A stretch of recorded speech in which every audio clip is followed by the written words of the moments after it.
Assalamualaikum warahmatullahi wabarakatuh. Selamat datang di channel Tarbus TV. Pada video kali ini, saya akan membacakan buku untuk Anda yang berjudul Your Excellent Skill Sharpener, karya An Ubaidi, bagian keempat.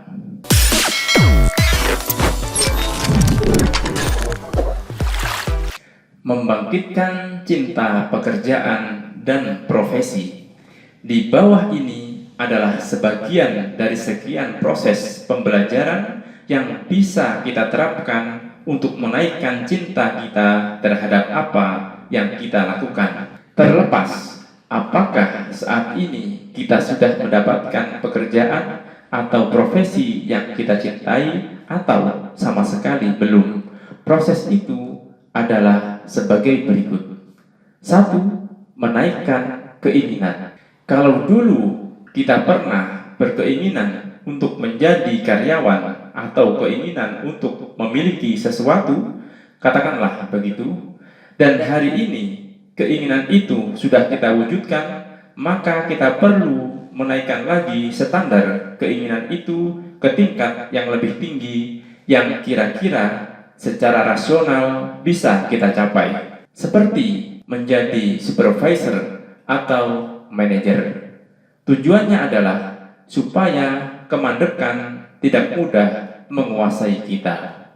Keinginan pada dasarnya adalah motivasi penggerak yang mendorong niat kita untuk berprestasi, asalkan kita bisa menguasai dan mampu meraihnya secara bertahap berdasarkan perkembangan kita. Keinginan yang sudah liar, yang diekspor semau kita tanpa kalkulasi, atau keinginan yang sudah menguasai kita seringkali bukan sebagai pendorong untuk maju, melainkan seperti yang dikatakan oleh Iwan Fals, sebagai sumber penderitaan. Keinginan kita memiliki ukuran yang jauh lebih besar dari kemampuan kita. Kebutuhan kita membesar melebihi besarnya kemampuan kita. Para ahli di bidang ilmu pengetahuan sudah mengajarkan kita sebuah formula untuk menguasai dan mengatur keinginan itu. Formula itu kemudian akrab dikenal dengan rumusan tujuan. Tujuan adalah sasaran dari apa yang kita lakukan hari ini.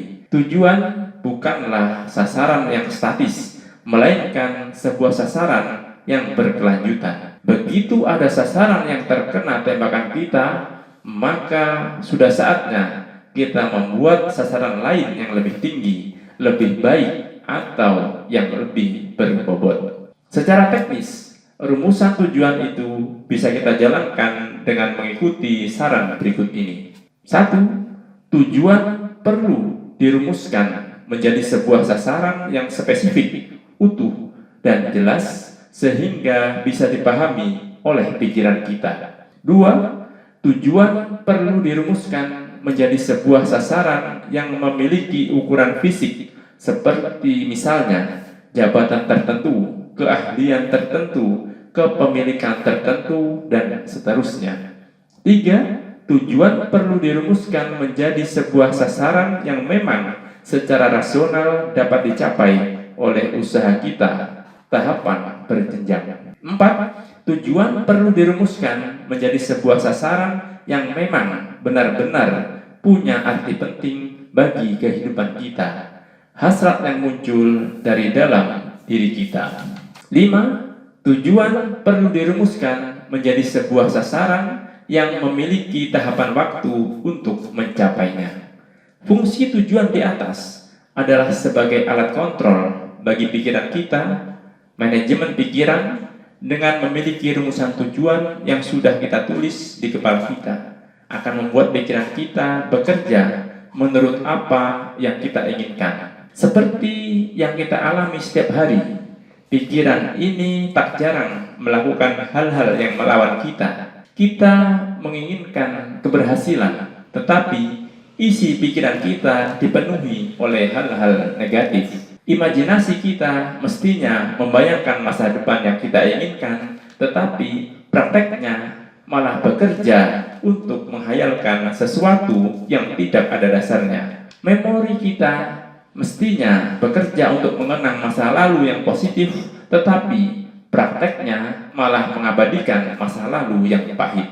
Greg Anderson mengajarkan kepada kita, ketika langkah Anda telah dimodifikasi oleh tujuan yang sangat bermakna bagi Anda, oleh cita-cita yang ingin Anda capai, oleh cinta murni yang benar-benar ingin Anda ekspresikan, maka Anda sudah benar-benar bisa menjalani hidup sesuai dengan yang Anda inginkan. 2. Menambah pengetahuan. Mungkin kalau sekedar menaikkan keinginan untuk menjadi atau untuk memiliki, ini mudah dan sudah dilakukan oleh hampir semua orang. Tetapi yang tidak dilakukan oleh hampir semua orang atau bahkan hanya dilakukan oleh sedikit orang adalah berusaha mencari pengetahuan yang cocok untuk digunakan sebagai alat mewujudkan keinginan itu. Merujuk pada hasil temuan Aristoteles, formula untuk berprestasi itu ada 3, yaitu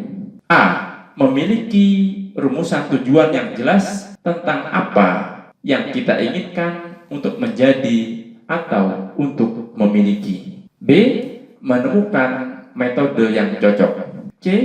Menggunakan metode yang cocok itu untuk mencapai tujuan. Metode ini banyak. Salah satunya adalah pengetahuan yang tepat untuk keadaan diri kita. Fungsi pengetahuan bagi keinginan kita adalah memberikan lebih banyak pilihan strategi dalam mewujudkan keinginan yang statis. Selain itu, fungsi dari bertambahnya pengetahuan adalah memperbarui diri, seperti yang dikatakan Atkin. Ilmu pengetahuan yang kita dapatkan tidak saja membuat kita memiliki pengetahuan, tetapi juga memperbarui definisi kita tentang diri kita atau memperbaiki citra diri. Dari sistem pendidikan yang terbukti berhasil di seluruh dunia, citra diri ternyata lebih penting dari materi pelajaran. Gordon Dryden. Oleh karena itu, doktrin samurai mengajarkan kepada para petarungnya agar menjadi pemenang sebelum bertarung, punya opini diri sebagai pemenang. Doktrin militer mengajarkan hal yang sama kepada pasukannya, jadilah jagoan lebih dulu, baru menjadi pasukan. Doktrin olahraga juga mengajarkan para atlet terhadap hal yang sama.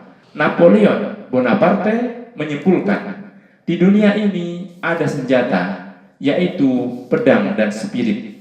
Untuk jangka panjang, spirit akan mengalahkan pedang. Sambil Anda menjalankan aktivitas untuk mencapai tujuan yang Anda inginkan, perbaiki selalu citra diri dan kesimpulan Anda terhadap diri Anda. Kalau Anda selama ini Anda berpikir tentang ketidakcocokan dalam mendapatkan sesuatu yang Anda inginkan karena alasan masa lalu, cobalah sedikit demi sedikit mengurangi atau menghilangkan citra diri negatif itu. Salah satu cara yang sudah terbukti mampu memperbaharui citra diri adalah menambah memori pengetahuan. Secara umum, pengetahuan yang perlu kita tambah adalah sebagai berikut.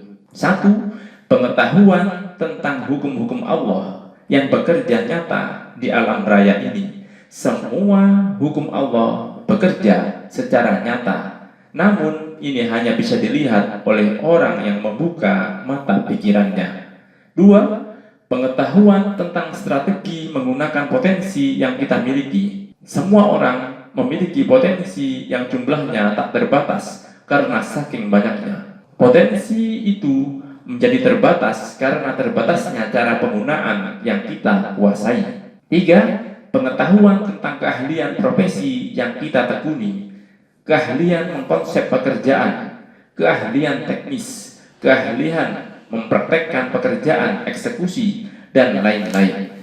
3. Meningkatkan kemampuan. Sudah pasti akan ada gap, jurang pemisah antara keinginan ideal dan kemampuan faktual kita, dan sudah pasti akan ada gap antara pengetahuan yang baru kita dapatkan dengan kenyataan yang kita hadapi. Gap ini menawarkan pilihan.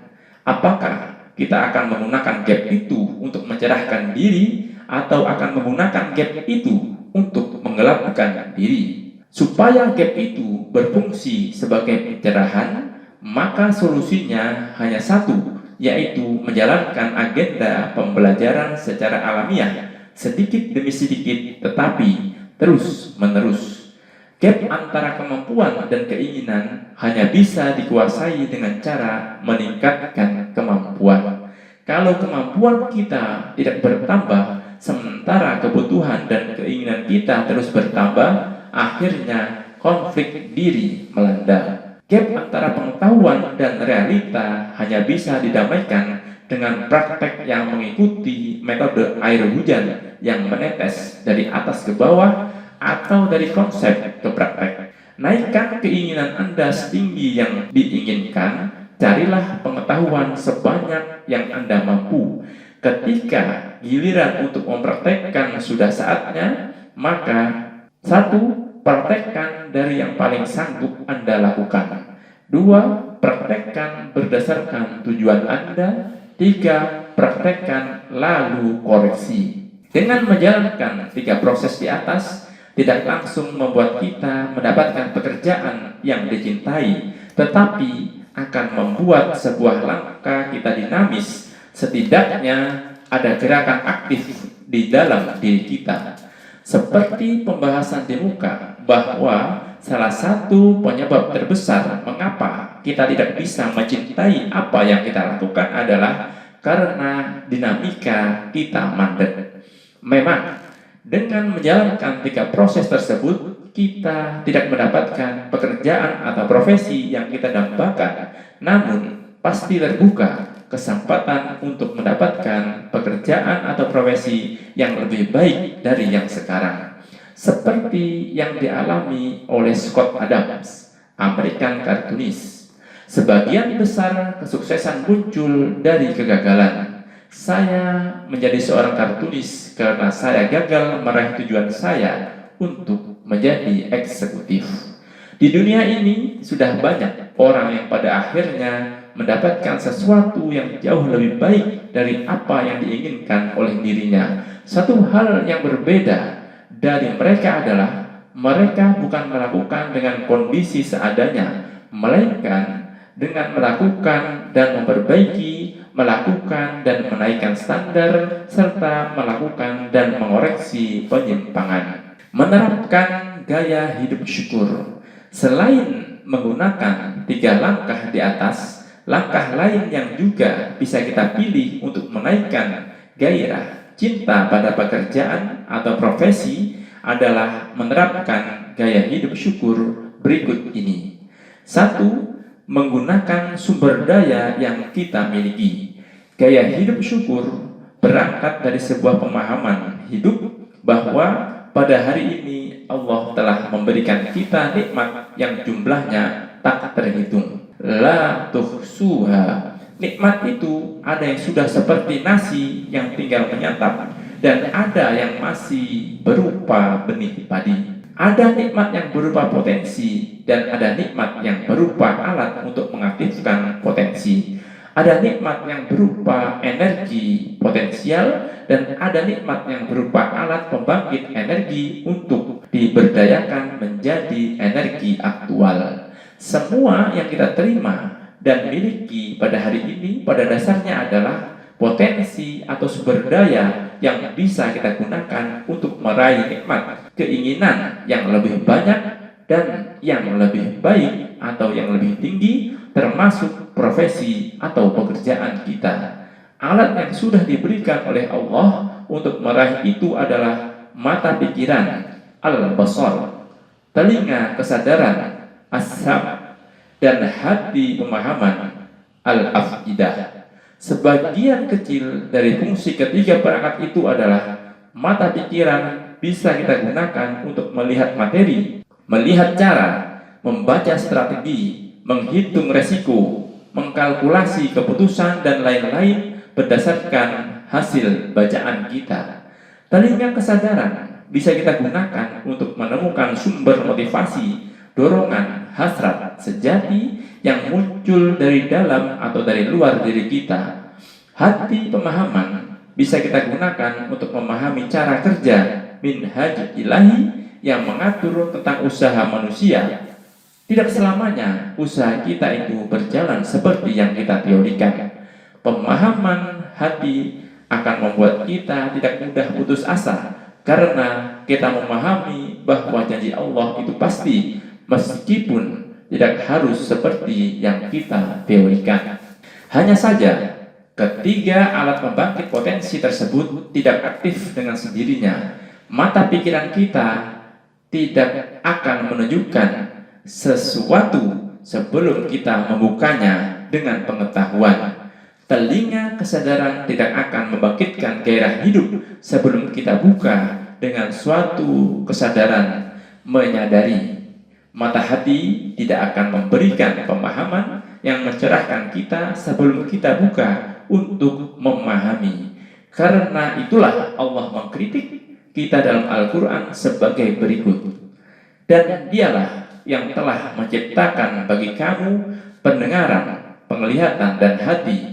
Amat sedikitlah kamu bersyukur. Quran Surat Al-Mu'minun ayat 78.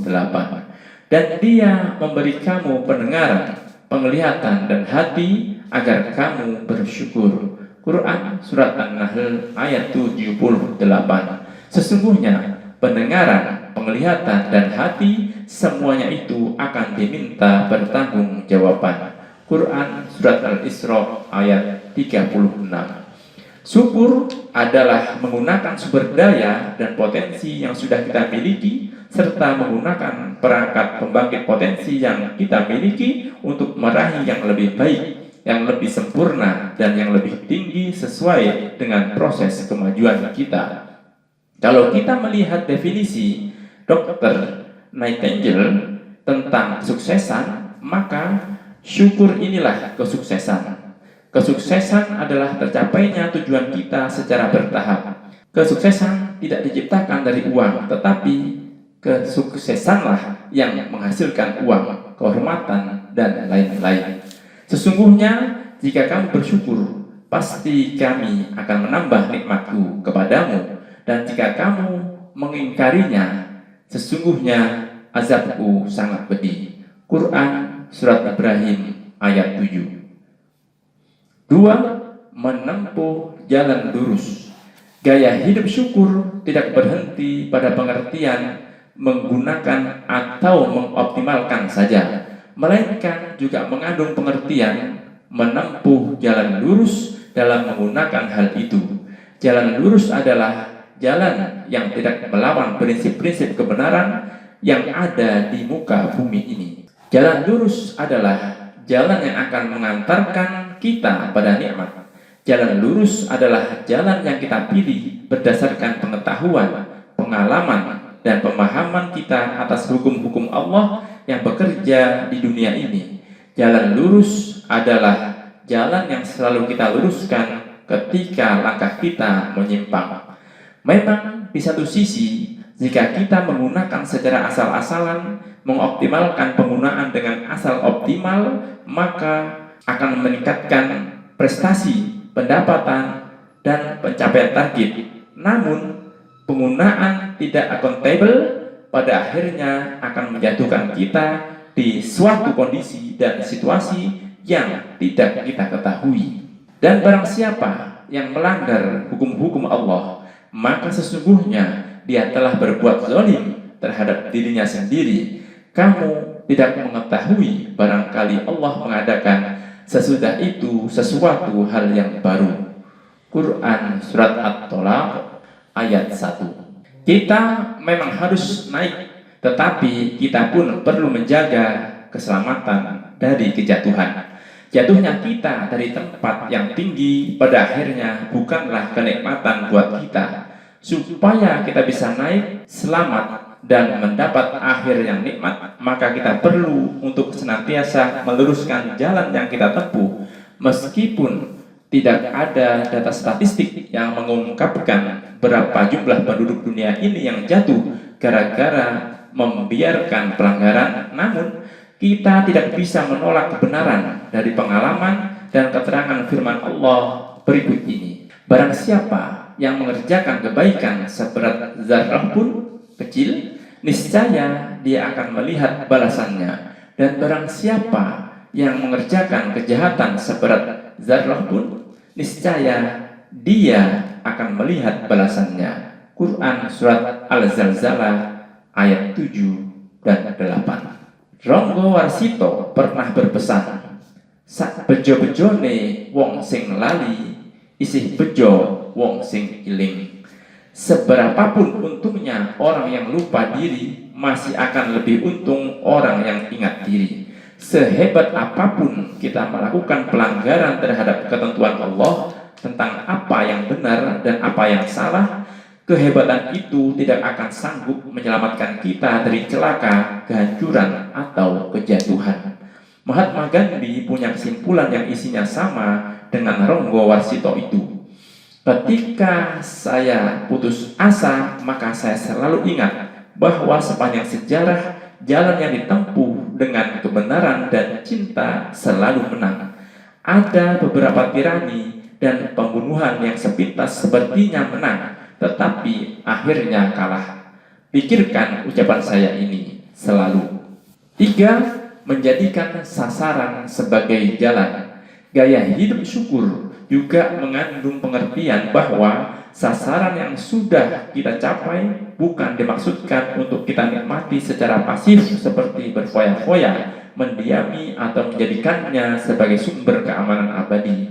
Berkahnya nikmat itu bukan terletak pada menikmatinya, melainkan terletak pada pemanfaatan nikmat itu untuk meraih atau memperoleh nikmat-nikmat selanjutnya. Dan kalau kita merujuk pada perjalanan hidup Nabi Muhammad SAW, ada peristiwa sejarah yang kita bisa gunakan sebagai petunjuk untuk menaikkan prestasi secara terus-menerus dinamis. Peristiwa sejarah yang penulis maksudkan adalah Isra Mi'raj. Dilihat dari bahasanya, Isra artinya menjalankan langkah dari suatu tempat yang jelas ke suatu tempat yang jelas. Mi'raj artinya tangga untuk menaikkan Sidratul Muntaha, yang artinya batasan atau ukuran yang paling tinggi tanpa batas yang dijelaskan dengan ungkapan tahta langit ketujuh. Menerapkan formula 3K. Pembelajaran lain yang juga bisa kita pilih untuk meningkatkan gairah cinta pada pekerjaan atau profesi adalah menjaga stabilitas 3K di dalam diri kita, yaitu kebutuhan, keinginan, dan kelancaran. Secara teknis, mungkin kita bisa lakukan seperti contoh berikut ini. 1. Kita melakukan sesuatu yang sasarannya adalah untuk memenuhi kebutuhan kita yang sudah rutin, seperti kebutuhan harian, mingguan, dan bulanan. 2. Kita melakukan sesuatu yang sasarannya adalah untuk memenuhi keinginan kita yang belum terwujud atau baru terwujud sebagiannya, seperti keinginan kita untuk memperbaiki kualitas keahlian, karir, usaha, dan semisalnya. 3. Kita melakukan sesuatu yang sasarannya adalah untuk menyelesaikan masalah yang muncul tanpa diundang di tengah jalan, seperti misalnya menyelesaikan problem antar manusia, menyelesaikan kesulitan, mengoreksi kesalahan, dan semisalnya. Menjalankan formula 3K akan membuat langkah kita menjadi dinamis di tempat kerja. Kalau kita hanya mengejar kebutuhan, maka kitalah yang akan didesak oleh kebutuhan, dan kitalah yang akan dikuasai oleh kebutuhan itu. Tetapi kalau kita tidak memperhatikan kebutuhan, maka kebutuhan yang tidak bisa kita penuhi itu akan memberikan goncangan dalam hidup kita. Kalau kita hanya mengejar keinginan, maka kebutuhan kita akan terabaikan, padahal kebutuhan itu sifatnya pasti. Tetapi kalau keinginan kita terabaikan, maka motivasi kita untuk maju atau berkembang akan menurun dan redup. Kita menikmati apa yang ada dan menjadikan apa yang ada sebagai sumber keamanan tunggal. Bahkan oleh studi ilmiah di bidang karir dilaporkan bahwa karyawan yang berangkat ke tempat kerja hanya untuk menunggu gaji bulanan cenderung tidak termotivasi untuk maju dan tidak kreatif. Demikian pula permasalahan yang muncul di tengah jalan. Kalau kita pikirkan sehari semalam, masalah itu tetap ada dan selalu muncul setiap saat. Memikirkan masalah 100% akan berpotensi membuat diri kita bermasalah oleh masalah. Tetapi kalau kita abaikan 100%, maka masalah itu akan mengumpul, akumulasi, dan menjadi sebuah ledakan besar yang menimbulkan goncangan dalam hidup kita. Anthony Robbins menyarankan agar kita menggunakan 10% dari waktu dan pikiran kita untuk melihat masalah dan menggunakan 90%-nya untuk memikirkan solusi dari masalah itu. Wallahu a'lam bishawab. Wassalamualaikum warahmatullahi wabarakatuh.